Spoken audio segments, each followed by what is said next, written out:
ఏమైంది? తెలీదండి, నేను చూసేసరికి స్పృహ తప్పి పడిపోయింది. ఎలాగైనా నా చెల్లిని కాపాడండి డాక్టర్. ఐసీయూలోకి తీసుకురండి. మీరు ఇక్కడే ఉండండి. రాధా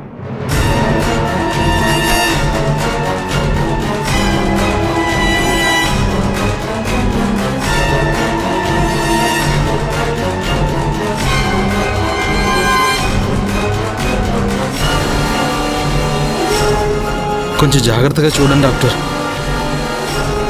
తనకేం కాకూడదు. నేను చెక్ చేస్తాను, మీరు వెళ్ళండి.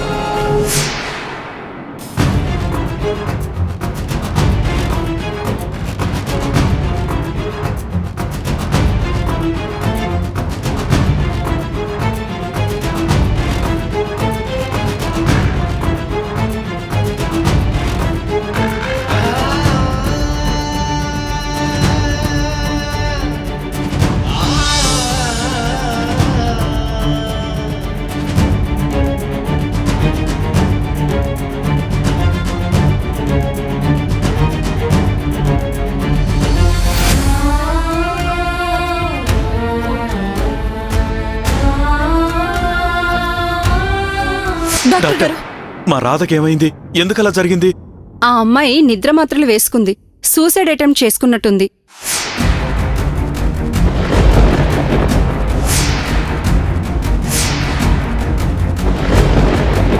తనకి యాంటీడోస్ ఇచ్చాం. కోలుకోవడానికి కాస్త టైం పడుతుంది. ప్రాణాలకేం ప్రమాదం లేదు కదా డాక్టర్? వెంటనే తీసుకొచ్చారు కాబట్టి ప్రాబ్లం ఏం కాలేదు.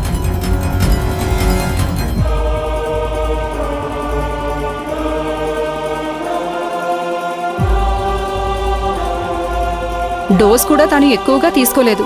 So she is safe. అవును, ఆ అమ్మాయిని చూస్తుంటే పెళ్లి కూతురులా ఉంది. కానీ తన మెడలో తాళి ఆల్రెడీ ఉంది.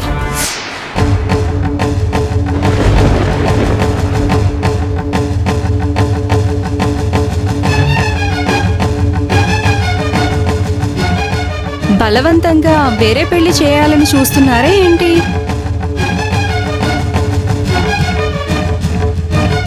అది తట్టుకోలేకే సూసైడ్ చేసుకోవాలి అనుకున్నట్టుంది. అమ్మాయిలకి పెళ్లి చేసే ముందు తన మనసులో ఏముందో తెలుసుకోవాలండి, లేదంటే ఇలాంటివి జరుగుతాయి.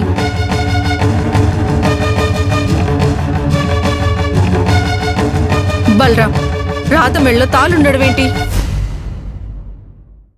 నాకు అదే అర్థం కావట్లేదు. ఎందుకు అర్థమవుతుంది నీకు? ఎప్పుడైనా రాధ మనసులో ఏముందో తెలుసుకోవటానికి ప్రయత్నిస్తే కదా. టైం ఇవ్వమని రాధ బతిమలాడినా వినకుండా హడావిడిగా పెళ్లి చేసి అత్తారింటికి పంపించాలని చూసావు. శ్యామ్ గారిని మనసులో నుండి తీసేయలేక, ఆయన కట్టిన తాళి మెడలో ఉండగా ఇంకో పెళ్లికి సిద్ధపడలేక ప్రాణాలు తీసుకోవాలనుకుంది. పాపం పిచ్చిది. ఏం మాట్లాడుతున్నావు నువ్వు? శ్యామ్ గారు రాధ మెడలో తాళి కట్టారా? లేదు, ఆయన కట్టలేదు. రాధే తనకి తానుగా కట్టుకుంది.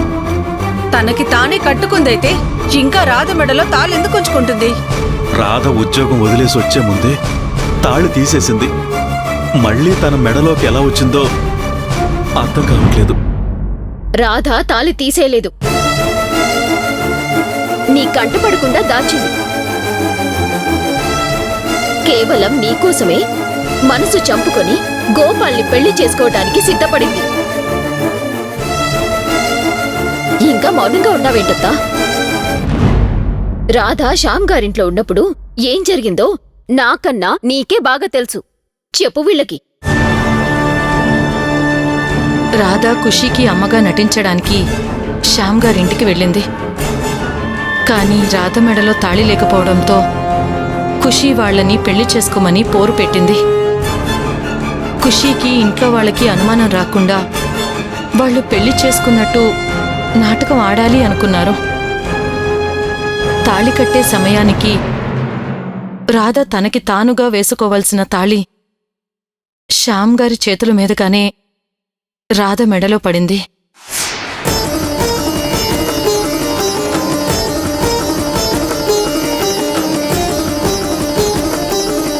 చిన్నప్పటి నుంచి రాధ శ్యామ్ గారిని తన భర్తగా భావిస్తూ వచ్చింది. నందినికి దక్కాల్సిన స్థానంలోకి రాధ వచ్చిందన్న కోపంతో సునంద వాళ్ళు కుట్ర పన్ని రాధని శ్యామ్ గారి దృష్టిలో చెడు చేసి అది ఆ ఇల్లు వదిలి వచ్చేలా చేశారు. నువ్వేమో పరువు నిలబెట్టుకోవాలన్న పంతంతో దాని మనసు తెలుసుకోకుండా పెళ్లి చేయాలని చూసావు. నీకోసం అది ఖుషిని శ్యామ్ గారిని మర్చిపోవాలని చూసిందిరా. కానీ దానివల్ల కాక ఇలా ప్రాణాలు తీసుకోవాలని చూసింది. రాధకి ఈ పెళ్లి ఇష్టం లేదని నాకు ముందు నుంచే అనుమానంగా ఉంది. ఎంత మోసం చేశారు! మీ స్వార్థం కోసం అన్యాయంగా నా కొడుకు జీవితాన్ని బలి తీసుకోబోయారు. మీరంతా మంచివాళ్ళు అనుకున్నాను. ఇంత కుట్ర చేస్తారని ఊహించనే లేదు.